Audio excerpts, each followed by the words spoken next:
The Art for Good mass painting is a world record attempt to try to get as many people painting outdoors at once in aid of the National Trust and raising money for the footpath.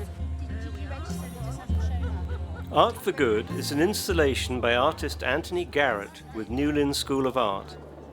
Members of the public from all age groups were invited to join a mass painting event. The artists formed a continuous line from Land's End to Sennon, each standing an equal distance apart.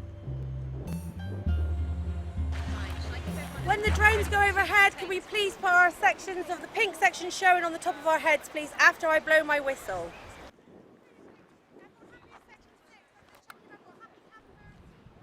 "1,000 people we're up to, apparently. That's what the social media lady said. We're up to 1,000.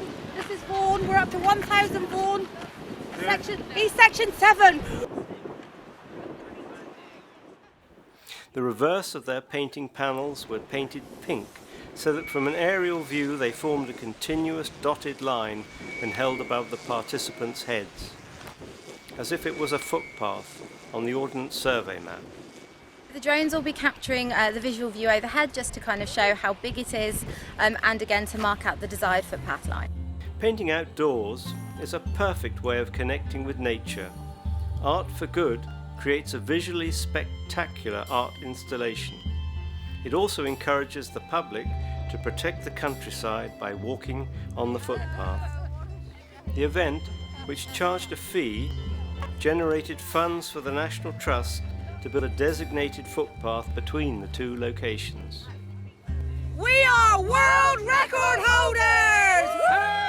And section 6 was the best! And that's my cousin who's responsible. There he goes. Right, section 8 had too many gaps. Yeah, they were misbehaving. Our whistleblower forgot to blow the whistle. Why was that? I don't know. Did it matter though? Because he came over.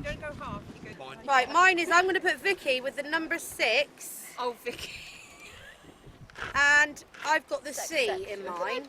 Section 6, and you've got the C. So you're C6C, prison number C6C. Yeah, on day release. And we can sell these on eBay for a local fee to Charity Begins at Home.